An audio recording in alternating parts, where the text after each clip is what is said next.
오늘 하나님의 말씀은 마태복음 16장 21절부터 23절까지가 되겠습니다. 하나님의 말씀을 받들어 읽겠습니다. 이때로부터 예수 그리스도께서 자기가 예루살렘에 올라가 장로들과 제사장들과 서기관들에게 많은 고난을 받고 죽임을 당하고 제3일에 살아나야 할 것을 제자들에게 비로소 가르치시니, 베드로가 예수를 붙들고 간하여 가로되, 주여 그리 마옵소서. 이 일이 결코 주에게 미치지 아니하리이다. 예수께서 돌이키시며 베드로에게 이르시되, 사단아, 내 뒤로 물러가라. 너는 나를 넘어지게 하는 자로다. 내가 하나님의 일을 생각지 아니하고 도리어 사람의 일을 생각하는도다 하시고. 아멘. 이제 십자가와 부활을 예고하시는 예수님이라는 제목으로 하 목사님께서 말씀을 선포하시겠습니다.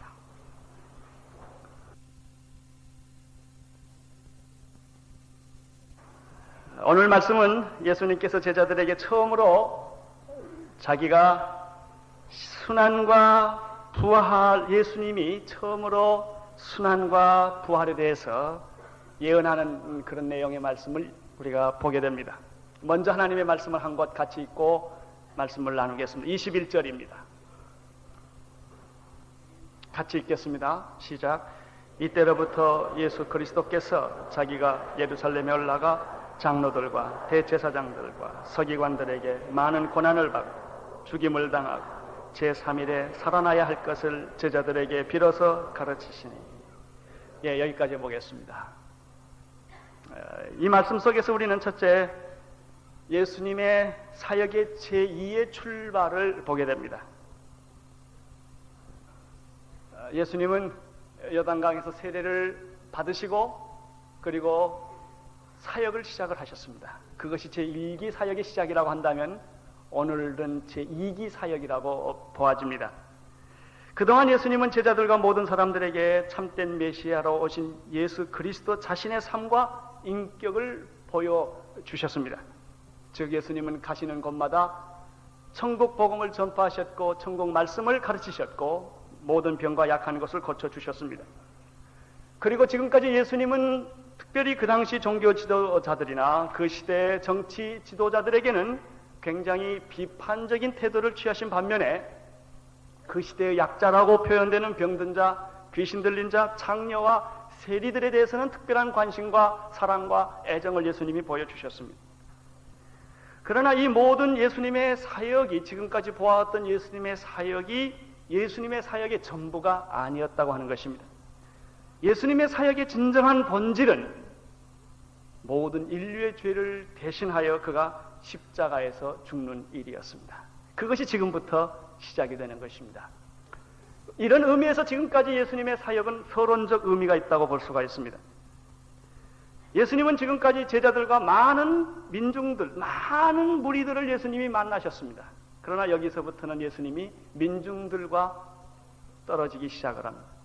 많은 대중들, 수많은 무리들 속에 있지 아니하시고 소수의 제자들과 함께 행동을 하십니다. 많은 사람들에게 말씀하시는 것이 아니라 소수의 제자들에게 좀 더 깊고 본질적인 예수님의 사역에 대한 말씀을 이제 전개해 나가는 것을 볼 수가 있습니다. 예수님은 사람들을 불러놓았습니다. 소수의 제자들을 불러놓고 자기가 누구인가를 확인시켜 줬습니다. 왜 예수님께서 세상에 왔는가를 이제 가르치기 시작한 것입니다. 그것이 바로 십자가의 길입니다. 십자가의 길은 인기 있는 길이 아니라 외로운 길입니다. 그것은 화려한 길이 아니라 고독한 길입니다. 십자가의 길은 편한 길이 아니라 고통스러운 길입니다. 예수님은 이 세상에 오신 것이 단순히 선한 일을 하기 위해서 오신 것이거나 천국 말씀을 전하기 오신 것도 아닙니다. 예수님은 병을 고치시거나 기적을 행하시거나 귀신 들린 자를 도와주시기 위해서만 오신 것이 아니라 예수님이 이 세상에 오신 진정한 목적은 우리의 죄를 위하여 십자가에 못 박혀 죽기 위해 오신 것입니다. 그래서 이제 예수님은 제자들을 따로 불러 모아놓고 인자가 예루살렘에 올라가서 장로들과 대제사장들과 서기관들에게 많은 고난을 받고 죽임을 당할 것을 지금 예언하신 것입니다. 두 번째, 예수님의 이 말씀 속에서 발견하는 것은 예수님이 순환과 부활을 예언하신 것이 바로 베드로의 신앙 고백 이후에 시작되었다고 하는 점이 아주 중요합니다. 21절을 다시 보시기를 바랍니다.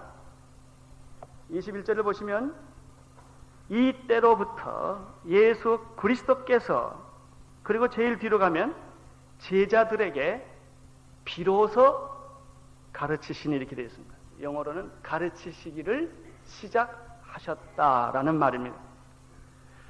예수님은 자기의 죽음에 대해서, 부활에 대해서 이전에는 설명하시지를 않으셨습니다. 그런 언급을 거의 하시지 않으셨습니다. 많은 사람들한테 얘기할 때도 자기의 십자가의 죽음과 부활에 대한 얘기를 하시지 않았습니다. 제자들에게도 이런 말씀을 주의 깊게 하시지 않으셨습니다. 그러나 이제 때가 되어서 베드로가 주는 그리스도시요 살아계신 하나님의 아들이라고 고백할 때 주님께서 제자들에게 이 중요한 진리를, 이제 내가 죽을 것이며 그리고 다시 살아날 것을 예언하십니다. 하나님에게는 때가 있는 것을 보게 됩니다. 그 때까지 기다리십니다. 사실 예수님은 우리 모두를 다 사랑하십니다. 그러나 우리 모두에게 다 똑같이 천국의 비밀을 가르쳐 주시는 것은 아닙니다. 여러분이 이해할 때까지, 성숙할 때까지 기다리십니다. 우리는 다 하나님의 사랑을 받는 사람들입니다. 예수 그리스도의 사랑을 받는 사람들입니다. 그러나 하나님의 비밀을 아는 자는 다 각각 다릅니다. 그의 믿음과 그 믿음의 성숙과 그 신앙의 정도에 따라서 그 위탁이 다른 것입니다. 예수님께서는 제자들에게 아직도 십자가의 죽음과 부활에 대해서 말씀하지 않았습니다. 그러나 이제부터 예수님은 말씀하시기 시작을 합니다. 참된 신앙 고백을 하는 사람에게는 참된 사명을 위탁하시고, 성숙한 사람에게는 하나님이 깊은 진리를 보여주십니다. 이 깊은 진리는 십자가의 길입니다. 그것은 화려한 길이 아닙니다. 그것은 유익하고 재미있고 신나는 길이 아닙니다. 손해보는 길이요, 고통스러운 길이요, 자기를 죽이는 길이었기 때문입니다. 그러나 이 진리는 진정한 신앙 고백을 하는 사람에게 예수님은 자기의 모습을 보여주기 시작을 합니다. 예수님께서 이처럼 놀라운 십자가의 사건과 부활의 사건을 제자들에게 미리 말씀해 주셨음에도 불구하고 그 당시에 그 제자들은 아직도 예수님의 뜻을 깊이 깨닫지를 못하고 있었습니다. 22절을 보시기를 바랍니다. 같이 읽겠습니다. 베드로가 예수를 붙들고 간하여 가로되 주여 그리 마옵소서, 이 일이 결코 주에게 미치지 아니하리이다. 우리는 여기서 다음과 같은 질문을 하나 스스로 던지게 됩니다. 주는 그리스도시요 살아계신 하나님의 아들이라는 위대한 신앙 고백을 한 베드로, 그래서 예수님으로부터 최고의 칭찬을 받은 베드로가 어떻게 1분도 되지 않아서 정반대로 인간적이고 불신앙적인 반응을 보였을까 하는 문제입니다. 그리고 동시에 예수님으로부터 최악의 꾸중을 듣게 되었는가 하는 질문입니다. 이상하지 않습니까? 조금 전만 해도 참으로 가장 큰 칭찬을 받은 베드로가 지금 최악의 꾸중을 듣고 있는 것입니다. 바요나 시몬아, 내가 복이 있도다. 이것을 내게 알게 하시는 내가 아니와 내 하나님이다. 이렇게 말씀하지 않았습니까? 이런 베드로가 어찌하여 순식간에 이런 인간적인 고백을, 인간적인 태도를 취하게 되었을까 하는 질문입니다. 또 하나 질문을 할 수가 있습니다. 도대체 베드로의 신앙의 현주소는 어디일까? 전자일까? 후자일까? 하는 생각을 해봅니다. 우리는 이러한 질문을 대답하기 위해서 본문을 좀 더 자세히 살펴볼 필요가 있겠습니다. 본문을 보면 베드로가 22절에서 예수를 붙들고 간하여 가로되 이렇게 되어 있는데, 그 원문 뜻을 좀 더 잘 생각해 보면 아주 강렬한 의미가 있는 것입니다. 다시 말하면 위험에 빠지려는 사람을 붙잡고, 예를 들면 물에 빠지려고 하는 사람이 있다면, 자살하려는 사람이 있다면 그 옆에 있다 그 사람을 붙잡고 정신 차려, 죽으려고 그래, 그리고 이렇게 붙잡는 것 같은 것입니다. 예수님을 베드로가 붙들고 정신 차리세요, 예수님 하고 꾸짖는 겁니다. 지금 여기가 가나야다라는 말은 꾸짖는다라고 하는 그 내용이 더 있습니다. 생각해 보십시오. 이 베드로가 갑자기 예수님을 붙들고 아주 지금 이렇게 강렬하게 이야기를 하는 것입니다. 그리고 베드로가 예수께 그리 마옵소서, 이런 말합니다. 그리 마옵소서. 이것은 아주 그 간절한 요청, 아주 애원하고 간절히 부탁하는 그런 뜻이 있는 말입니다. 그 다음에 이 일이 결코 주에게 미치지 못하리라 라고 하는 것은 예수님 당신이 어떻게 생각하건 말건 나는 당신의 길을 반드시 막겠습니다. 절대로 그런 일이 일어날 수가 없을 것입니다. 자기의 강한 의지, 결단, 단호하게 예수의 일을 막겠다라고 하는 자기 그 의지가 이 안에 표현되어 있습니다. 이것이 지금 베드로가 반응한 것입니다. 예수님 정신 차리세요. 예수님 죽으려고 그러십니까? 정신 차리세요. 그리고 지금 야단치고 애원하고 간청하기도 하고 동시에 절대로 그렇게 할 수 없습니다 라고 예수님의 길을 지금 막겠다고 하는 베드로의 강한 의지를 바로 이 본문에서 봅니다. 우리는 이 말씀 속에서 다음 몇 가지 사실을 배우게 됩니다. 첫째는 하나님의 일에는 언제나 방해하는 마귀 세력이 뒤따른다고 하는 사실입니다. 마귀는 결코 하나님의 성령의 역사를 보고만 있지 않습니다. 교회가 영적으로 부흥하지 아니하고 성령에 충만하지 아니하고 그저 인간적인 교회, 부흥하지 않는 교회일 경우에는 마귀는 역사하지 않습니다. 가만 내버려 둬도 잘 되니까. 그러나 만약 교회가 부흥하려고 하면 마귀가 발악을 하기 시작합니다. 여러분 개인도 성경 읽지 않고 기도하지 않고 적당히 예수 믿으면 마귀가 별로 여러분 건들지를 않습니다. 그러나 은혜 받고 거듭나고 기쁨에 충만한 생활을 하고 전도를 하고 그리고 능력 있는 삶을 살기 시작하면 여러 가지 방해 세력들이 몰려오기 시작을 합니다.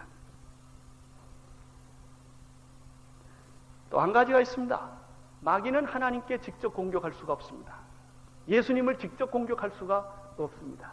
그래서 마귀가 하는 방법은 하나님을 공격하지 못하기 때문에 하나님의 일을 하려고 하는 그 사람을 공격하는 것입니다. 성령 받은 사람, 하나님의 일을 하려는 사람, 그 사람을 부시고 그 사람을 패배케 시키고 그 사람을 절망케 하는 일을 마귀가 하는 것입니다. 그 대표적인 예가 바로 가룟 유다입니다. 예수님의 제자로서 3년 동안 그와 함께 살았던 가룟 유다는 결국 예수를 은 30에 팔아서 십자가의 처형에 내어주는 장본인이 된 것입니다. 결국 가룟 유다를 마귀는 공격을 했습니다. 베드로도 마귀는 공격을 했고 여러분도 공격을 하는 것입니다. 이것을 우리는 보게 됩니다. 지난 몇 주 전에 진그리안 목사님이 우리 교회에 오셔서 예배 세미나를 하셨는데 그분이 하신 말 가운데 우리가 귀담아 들을 말이 하나 있습니다. 참 예배가 나타난다고 했습니다. 진짜 예배를 드리려고 할 때 교회가 참 예배를 드리려고 하면은 방해 세력들이 나타난다. 그 진그리안 목사님은 개인적으로 저에게 식사하면서 이런 얘기를 했습니다. 자기 교회에서 정말 성령의 체험을 하고 참 예배를 드리려고 할 때 스캔들이 일어났더라. 그 음악을 하는 사람들 가운데 스캔들이 일어나더라. 그래서 교회가 그냥 막 뒤죽박죽 됐다고 해요. 자기는 그때 그 고통을 이루 말할 수가 없었다. 곳곳에서 마귀는 예배하는 자를 공격하는 것입니다.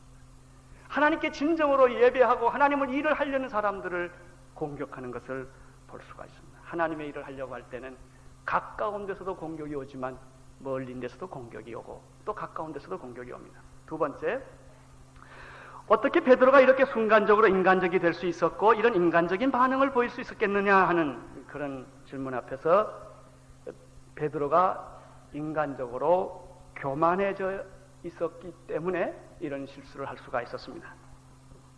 바로 전에 베드로는 예수님에 의해서 최대의 칭찬을 받았습니다. 바요나 시몬아, 내가 복이 있도다. 이를 내게 알게 하는 이는 혈육이 아니요 하늘에 계신 내 아버지다. 이 말을 들었을 때 베드로는 아마 속으로, 겉으로는 안 했겠지만 속으로는 아주 기분이 좋았고 기분이 좋은 것이 지나쳐서 약간 우쭐댔을 것입니다. 나는 베드로라. 내가 이 반석 위에 내 교회를 세우리라 라고 말했을 때 베드로는 아마 꿈꾸는 것 같았을 것입니다. 그리고 이 교회는 결코 음부의 권세가 이기지 못할 것이며 내가 너에게 천국의 열쇠를 맡기리라.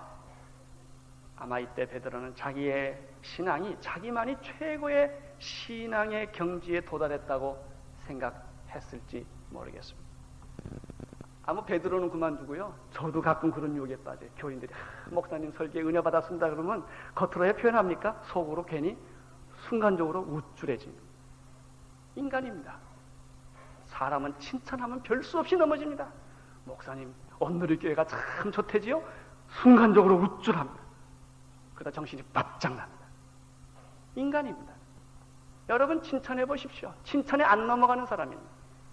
베드로가 예수님이 이렇게 축복하고 칭찬했을 때 아마 그가 그런 생각을 했을지도 모릅니다. 이것이 바로 위험이요 위기라는 사실입니다.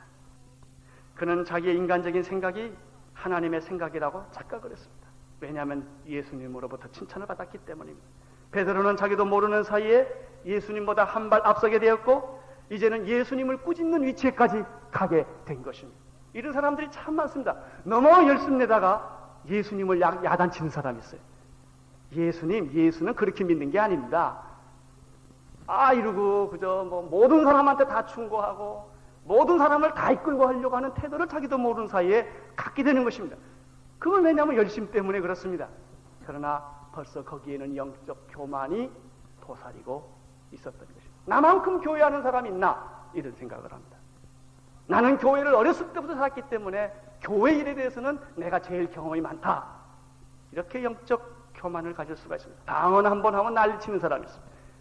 환상 속에 예수님 한 번만 봐도 자기의 영감이 최고라고 주장하는 사람들이 참 많습니다. 바로 이것이 영적 교만인 것입니다. 자기만이 하나님을 가장 잘 믿는 사람이요 내 생각과 내 판단이 가장 옳은 것이라고 착각할 때 우리는 예수님보다 높아지고 예수님을 붙들게 되고 예수님에게 충고하고 예수님을 꾸짖게 되고 예수님이 하실 일을 맡겠다고 나서는 베드로처럼 변하고 마는 것입니다. 세 번째입니다. 왜 이러한 일들이 일어났을까? 성경에 보면 인간적인 생각 때문이다. 여러분 인간적인 생각은 하나님의 의를 이루지 못합니다. 아무리 좋은 것도 인간적인 생각은 하나님의 뜻을 이루지 못합니다. 인간적인 생각은 결국 사탄의 종노릇을 하게 하는 것입니다. 베드로를 다시 보십시다. 베드로는 아직도 미성숙한 제자였습니다. 그는 완전한 인간이 아니었습니다. 베드로의 성숙한 신앙 상태의 베드로가 신앙 고백했을 때 그것은 베드로가 신앙이 성숙해서가 아닙니다. 성령님께서 특별히 도와주셔서 그런 고백을 할 수가 있었습니다. 예를 들어 보겠습니다. 예수님이 체포를 당했을 때 재판을 지금 받고 있었습니다. 그는 새벽에 대문간에서 모닥불을 피우는 곳에서 불을 쬐고 있었습니다. 그때 계집종 아이 하나가 당신도 예수와 한패지? 그러니까 베드로가 뭐라고 말했습니까? 나는 예수를 모른다고 발짝 뛰었습니다. 몇 번이나 예수를 부인했습니다.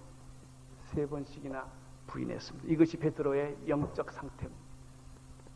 이 사람이 베드로입니다. 그렇기 때문에 오늘 우리가 베드로를 잘 연구해 보면 결코 베드로가 신앙이 있어서 주는 그리스도시요 살아계신 하나님의 아들이라고 고백한 것이 아닌 것을 알 수 있습니다. 이것은 정말 성령님께서 그를 도와주신 것입니다. 또 예수께서 십자가에 처형당하고 난 후에 베드로는 무엇을 했습니까? 그물을 들고 다시 옛 직업으로 돌아갔습니다. 사랑하는 성도 여러분, 이것이 인간입니다. 여러분 어떤 사람은 기도할 때 보면 굉장한 기도를 해요. 그리고 기도할 때하고 자기하고 동질화를 시켜요. 기도할 때가 여러분이 아닙니다. 기도할 때는 성령이 말할 수 없는 탄식으로 그 기도를 도와주셔서 참 최고의 수준의 기도를 하게 하지만 기도 끝나면 현실로 언제나 돌아옵니다. 기도할 때는 못할 게 없어요. 다 하는데 현실로 돌아오면 그렇게 하지를 못합니다. 나의 현실은 나입니다. 별 수 없는, 별 볼 일 없는 존재가 바로 나인 것입니다. 하나님의 은혜에 도움이 있었기 때문에 내가 이 자리에 선 것이고 하나님의 일을 할 수 있는 것이고 신앙 고백을 할 수 있는 것이고 주님의 뜻대로 살 수 있는 것이지 결코 인간 자기는 타락할 수밖에 없는, 죄를 질 수밖에 없는, 그리고 무너질 수밖에 없는 것이 바로 인간의 모습인 것을 여기서 보게 됩니다. 아무튼 이 베드로는 마귀에게 참 많이 당한 사람인데 그래서 사탄에게 그 당한 경험들을 그의 글에 잘 표현하고 있습니다. 그 베드로 전후서에 보면 그런 일들이 특별히 많은데 사탄이 자기를 밀 까부르듯이 까부른다 그런 표현을 써. 이건 베드로만 할 수 있는 표현이에요. 하도 당해봐가지고.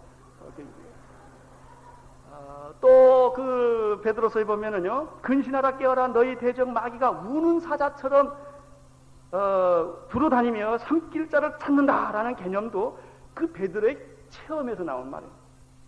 마귀가 그렇게 자기를 평생 동안 조롱하고 자기를 파괴하고 죽이려고 했던 수많은 유혹을 이 베드로는 느꼈었습니다. 그래서 그는 너희는 믿음을 굳게 하여 저를 대적하라, 마귀를 대적하라, 이렇게 말을 했던 것입니다.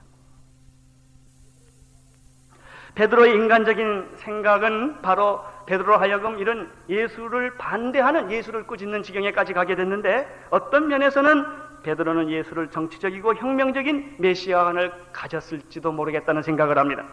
그는 예수가 이스라엘을 로마의 압제에서 구원할 자라고 생각하고 있었는데, 예수가 엉뚱하게도 장로들과 제사장들과 서기관들의 손에 의하여 고난을 당하고 십자가에 못 박혀 죽을 것이라고 하는 그 말을 베드로는 용납할 수가 없었습니다. 나는 당신이 참으로 이 시대의 혁명아, 오늘 이 이스라엘을 구원해 줄 수 있는 정치적인 해방자라고 믿었는데 그렇게 쉽게 죽어버린다면 우리는 다 뭐가 되는 것입니까? 아마 그 당시에 가지고 있던 그런 일반적인 생각을 그가 했을지도 모릅니다. 그리마옵소서, 이 일이 결코 주에게 미치지 못할 것입니다. 동시에 사도 베드로는 또 이런 인간적인 생각을 했을 것입니다. 그를 인간적으로 너무나 사랑했기 때문에 예수의 순환에 대해서 그는 동의할 수가 없었는지도 모르겠습니다. 그럴 수가 없습니다. 그렇게 해서는 안 됩니다. 어떤 종류의 것이든지 간에 인간적인 생각은 하나님의 의를 이루지 못한다는 것입니다. 그것이 충성인 것 같아도 충성이 아니다 하는 것이죠. 이러한 베드로의 태도에 대해서 예수님이 어떻게 반응하셨는지를 이제 23절에서 보시겠습니다. 이러한 인간적인 베드로, 이러한 혈육적인 그런 베드로에 대해서 예수님은 어떻게 반응을 하셨습니까? 23절 시작. 예수께서 돌이키시며 베드로에게 이르시되 사탄아 내게로 물러가라. 너는 나를 넘어지게 하는 자로다. 네가 하나님의 일을 생각하지 아니하고 도리어 사람의 일을 생각하시는도다 하시고, 여기서 예수님이 베드로가 그저 위험에 빠지는 사람을 붙잡듯이 확 붙잡으면서 그리마옵소서 라고 얘기를 했을 때 예수님은 뿌리치시면서 확 돌아섰습니다. 예수께서 돌아섰다고 하는 뜻은 베드로의 태도에 대해서 정면으로 반대의 뜻을 보여주시는 태도입니다. 사탄의 공격에는 언제나 단호한 태도가 중요합니다. 사탄과는 타협이나 휴전은 금물입니다. 마귀는 피해서는 안 됩니다. 적극적으로 공격하고 대적해야 합니다. 베드로 속에 역사하는 더러운 사탄의 정체에 대해서 예수님은 몸을 돌이키면서 무슨 말씀을 하셨습니까? 뭐라고 그랬습니까? 사탄아 라고 말을 한 것입니다. 이게 굉장히 중요한 얘기입니다. 속으로 꾸짖을 수가 있겠어요, 예수님이? 속으로? 그러나 속으로 꾸짖다면 지성적일 수 있을 거예요. 사탄아 그러면 약간 촌스럽지 않아요? 근데 예수님은 단도직입적으로 사탄아! 그대로 사탄의 이름을 부르면서 꾸짖었다고 하는 사실입니다. 사랑하는 성도 여러분, 사탄은 결코 지성적으로 대해서는 안 됩니다. 어떤 사람은 사탄에게 아주 예우해서 점잖게 대하는 사람이 있는데, 죄는 예우하면 안 됩니다. 죄는 지성적으로 대해서도 안 됩니다. 죄는 꾸짖어야 타협해서도 안 됩니다. 세련되게 대해서도 안 됩니다. 죄는 성령으로 두드려야 합니다. 깨야 합니다. 고발해야 합니다. 대적해야 합니다. 마귀는 우물우물 대하면 안 됩니다. 대적해야 합니다. 그래서 예수님은 사탄아 라고 단도직입적으로 꾸짖었습니다. 예수께서 사탄아라고 하실 때 베드로가 사탄이라는 뜻이 아니었습니다. 베드로를 교묘히 이용하고 충동질하고 속이고 결과적으로 파괴하고 예수의 일을 방해하려고 하는 그 안에 숨어있는 사탄의 세력을 예수께서 보시고 꾸짖으신 것입니다. 여러분 안에도 지금 더러운 사탄이 여러분을 이용해서 여러분의 인격을 파괴하고 가정을 파괴하고 못된 말을 하게 하고 싸우게 하고 욕을 하게 하고 분노하게 하고 속이게 하고 모든 관계를 끊어버리게 하는 그런 사탄의 세력이 몰래 들어와 숨어 있는지도 모릅니다. 마귀는 들어와서 우리의 인격을 파괴시키고 죽이고 멸망시키려고 하고 궁극적으로 하나님의 영광을 가리게 하려고 하는 것입니다. 교회를 파괴하려고 하는 것입니다. 그러나 그 마귀는 양의 가죽을 쓰고 나타나는 것입니다. 제가 늘 말하죠. 마귀는 뿔 달리고 오지 않는다. 뿔 달리고 나오는 마귀는 IQ가 낮은 마귀. 나는 마귀다. 그리고 오는 마귀는 하나도 없습니다. 가장 신앙적으로 가장 교활하게 양의 옷을 입고 천사의 옷을 입고 나타나서 결과를 보면 합니다. 다 뒤집어버리고 사람을 분노케 하고 가르게 만들고 은혜를 쏟게 만드는 것이 바로 마귀가 하는 짓들인 것입니다. 여러분, 이러한 세력이 우리 교회에 있으면, 이런 세력이 여러분의 가정에 있으면, 이러한 세력이 여러분의 개인 생활에 있으면 오늘 이 시간에 그것을 세련되게 쫓으면 안 돼요. 지성적으로 쫓아도 안 돼요. 사탄아라고 여러분이 불러야 하는 것입니다. 그 이름을 부르면서 꾸짖어야 합니다. 이번에 그 징그리안 목사님이 오셔서 이 문제를 이야기하시면서 사탄의 영향권 아래에 있는 사람의 몇 가지 증상에 대해서 그가 설명을 했는데, 제가 한 10가지를 불러드릴 테니까 혹시 여러분에게 해당하는 것이 있나 좀 보시기를 바랍니다. 첫째, 강박관념입니다. 끊임없는 생각에 사로잡혀서 헤어나지를 못하는, 어떤 생각에서 헤어나지 못하는, 이것이 바로 사탄의 영향권 아래에 있는 증거다. 만성적인 두려움, 어떤 두려운 일이 있을 수가 있습니다. 그러나 계속해서 불안한 것입니다. 밤에도 불안하고 항상 쫓기고 무섭고 이런 두려운 생각이 그를 지배하고 있을 때. 세 번째는 지나친 성적인 생각. 사람은 다 누구든지 성욕을 가지고 있는 것은 자연스러운 일입니다. 그러나 아침부터 저녁까지 성에 대한 생각만 하고 있는 것, 이건 귀신 들린 겁니다. 하루 종일 그 생각만 하는 것, 항상 쫓기고 있는 것, 안정이 되질 않아요. 뭔가 앉아서 안정하지를 못하고 불안한 것입니다. 강한 증오심, 반항심, 분노, 쓴뿌리들이 있는 것. 어떤 사람 보면 항상 화나 있는 사람이 있어요. 누구든지 마음은 싸우려 들고 박치기 하려고 그럽니다. 괜히 이렇게 분해가지고 있습니다. 이런 것, 잘못된 비성경적인 신념들, 믿음에 대한 잘못된 생각, 구원에 대한 잘못된 생각, 축복에 대한 잘못된 생각, 이것을 믿음처럼 가지고 있는 것. 해명이 안 되는 신체적인 증상들, 원인이 없는 병,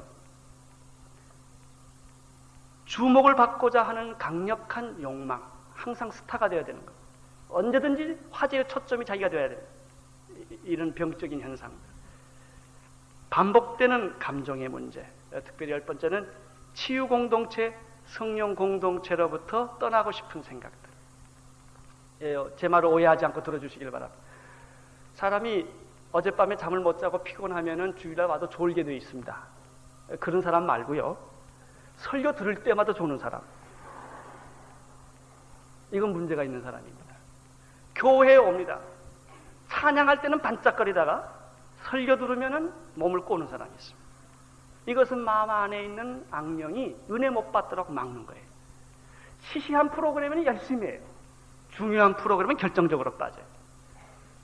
금년에도 수양회를 가는데 작년에 수양회도 그런 일이 있어요. 밥 먹고 뭐 노는 데는 열심히 참여하다가 강의 시간만 되면 싹 빠지는 사람이 있어요. 한 번 그러는 건 괜찮아요.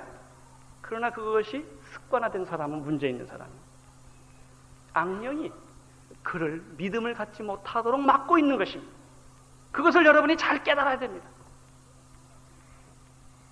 여러분, 이러한 어떤 현상들이 내 안에 있다면 나는 긍정적으로 적극적으로 예수님을 섬기고 사랑하고 내 신앙이 자라기가 어려운 것입니다.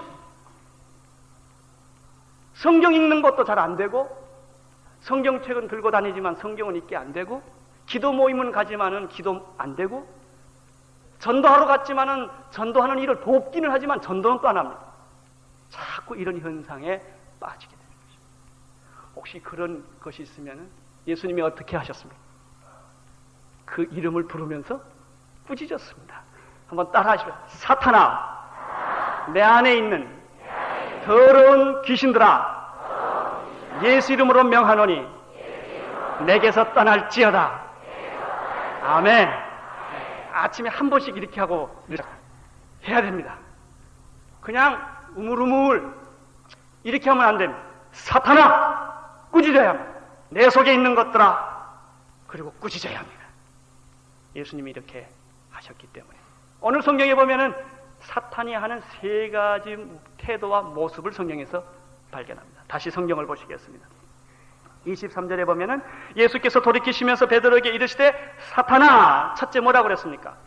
내 뒤로 물러가라. 여기서 사탄은 언제나 예수님보다 앞서려 한다. 예수님보다 앞서려고 하는 것은 사탄의 역사다. 나의 생각, 나의 판단, 나의 행동을 중요하게 생각하게 되면 사탄의 종로로 타기가 쉬워집니다. 봉사할 때도 예수님보다 앞서서는 안 됩니다. 헌신을 해도 예수님보다 앞서서 하면 교만이 됩니다. 예수님이 시키시는 대로 순종하는 것이 참된 헌신이요 봉사입니다. 이런 의미에서 진정한 하나님의 사람, 성령의 사람은 겸손하고 온유한 사람입니다.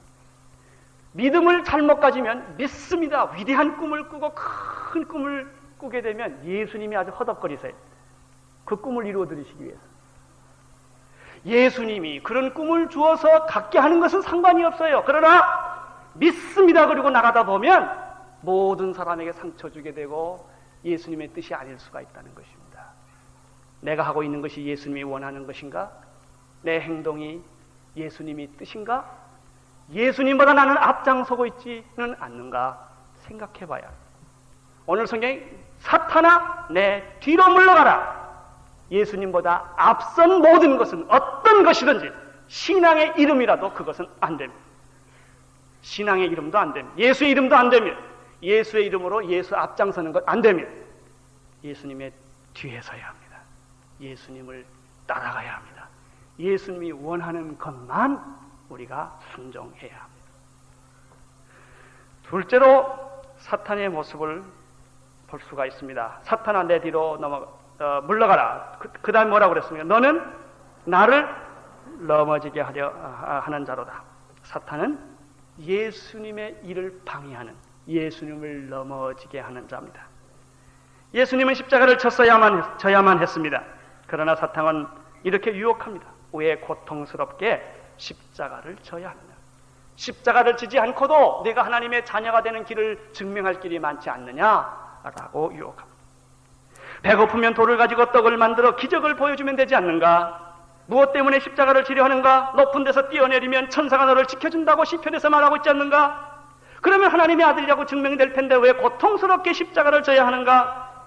너는 내게 간단히 절을 하라. 절하는 거 얼마나 쉬우냐? 간단하게 절하라. 이 세상의 모든 것을 내가 너에게 주겠다. 한 번만 눈을 감아라. 한 번만 부정을 해라. 그러면 내가 평생도 먹고 살게 해주겠다. 이런 얘기입니다. 마귀는 이렇게 우리를 유혹하는 것입니다. 이것은 무엇을 의미합니까? 신앙과 가치의 표준을 낮추어서 유혹하는 것입니다. 그렇게 꼭 주일날 교회 갈 건 뭐 있냐? 골프도 가고, 가끔 등산도 가고, 또 가끔 계모임도 가고, 가끔 파티도 가고, 그것도 교회도 오고, 왔다 갔다 하는 게 좋지 않냐? 왜 꼭 그렇게 바보같이 예수를 믿어야 되느냐? 고통스럽게 왜 예수를 믿느냐? 좀 기준을 낮추어라. 이것이 바로 지금 마귀가 예수에게 하는 유혹인 것입니다. 십자가 지지 말고 메시아 되라, 그 말입니다. 고생하지 말고 예수 믿자, 이런 얘기입니다. 희생하지 말고 예수 믿자. 손해보지 말고 예수 믿자. 그저 멋지게 왔다 갔다만 하자. 구역에 갈 거 뭐 있느냐, 위원회 갈 거면 다 구천원 일이다. 그래서 살짝 할 거 살짝 가는 게 제일 좋겠다 하는 얘기. 이렇게 지금 자꾸 유혹을 하는 것입니다. 손해보지 말고 예수 믿어라. 고통당하지 말고 예수 믿어라. 편안하게 예수 믿어라. 이런 얘기입니다. 성도 여러분, 하나님을 섬기는데 특별히 평안해하고 쉬운 것을 경계하시기를 바랍니다. 안일하게 하는 것 경계하십시오. 거기 그 안에 예수 그리스도를 넘어지게 하는 일이 있는 것입니다. 셋째, 사탄은 성경을 보시오. 어떻게 합니까? 너는 나를 넘어지게 하는 자로다. 내가 하나님의 일을 생각하지 아니하고 도리어 사람의 일을 생각하는도다. 사탄은 하나님을 생각하지 않게 하고 자꾸 사람을 생각하게 하는 것이 사탄의 일입니다. 편한 일. 하나님의 체면보다는 사람의 체면이 중요하다. 이렇게 생각합니다. 하나님을 기쁘게 하시는 일은 중요하지 않습니다. 사람을 기쁘게 하는 일을 중요합니다. 그래서 예수님을 기쁘게 안 하고 자꾸 목사만 기쁘게 합니다. 목사님만 기쁘게 하면 다 돼요. 그 교회에서. 예수님 기뻐하는 건 그건 중요하지 않아요. 장로님만 기쁘게 하는 거예요. 이것이 다 인간적인 교회인 것입니다. 총회, 노회 이런 것만 다 기쁘게 해요. 하나님이 원하시는지 원하지 않는지 이런 문제는 별로 중요하게 생각하지 않아요. 이게 다 마귀. 사탄은 교회를 하여금 사교단체를 만들기를 원합니다. 먹고 마시고 춤추고 노는 장소를 만들자. 교회 와서 밤낮 이것만 하자 이거예요. 왜? 초신자들을 위해서. 그 사람 믿음이 적으니까 그 사람은 잘 달리기 위해서는 이거 해야 된다 이거예요. 하나님의 일은 생각하지 아니하고 사람의 일만 자꾸 생각하는 것입니다. 전도, 구원, 은혜, 이런 성령, 거듭남 이런 건 다 촌스러운 얘기니까 다 빼자는 얘기. 이것이 마귀의 일입니다. 마귀는 교회 짓는 거 반대하지 않습니다. 교회를 인간적인 교회로 만들어버리기 때문에 교회 마음대로 지어라 이게. 크게 지어라. 2부, 3부, 4부 다 하게 해라. 하나님만 빠지게 만들면 된다. 이게 마귀의 역사입니다. 오늘 우리는 사탄의 역사를 봅니다. 사탄은 언제나 예수님 앞지르려고 합니다. 사탄은 예수님의 일을 무너뜨리려고 하는 것입니다. 쉽게 하려고 하는 것입니다. 고통을 그리고 어렵게 그 고통당하는 것을 피하게 만들려고 하는 것입니다. 그리고 하나님보다는 인간적인 교회로 만들려고 하는 것입니다. 이것을 예수님이 보신 것입니다. 사탄아 하고 오늘 예수님이 꾸짖었습니다. 사랑하는 성도 여러분, 우리는 순간순간 넘어지기 쉽고 사탄에게 당하기 쉬운 존재인 것을 우리가 압니다. 그러나 오늘 예수님이 주신 이 말씀을 깊이 생각하면서 마귀에게 종노릇하는 여러분이 되지 않기를 바랍니다. 날마다 승리하십시오. 날마다 주님 안에서 영광스러운 삶을 살 수 있게 되기를 바랍니다. 기도하겠습니다. 하나님 아버지, 베드로도 마귀에게 조롱을 당한 때가 있었던 것을 보았습니다.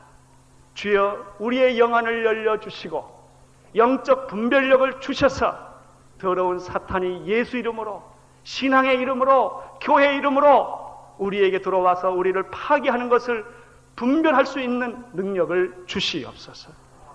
주여, 편하게 하고 쉽게 하는 이런 유혹에서부터 벗어나게 하시고 예수님처럼 십자가를 지는 그런 고난과 고통과 희생과 헌신이 있게 하여 주시옵소서. 예수님 이름으로 기도드리옵나이다. 아멘.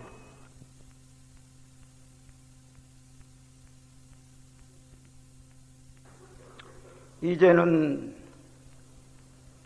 우리의 죄와 허물을 위해서 십자가에 못 박혀 죽어주심으로 죄인을 구원해 주신 예수 그리스도의 무한하신 은혜와 예수 그리스도를 이 땅에 보내주신 하나님 우리 아버지의 지극하신 사랑과 성령의 감동하시며 역사하시며 충만케 하심이 마귀의 정체를 알고 승리의 삶을 살기로 다짐하고 이 예배를 마치고 돌아가는 하나님의 귀한 자녀들 위해 지금부터 영원까지 함께 하시기를 주의 이름으로 축원하옵나이다. 아멘.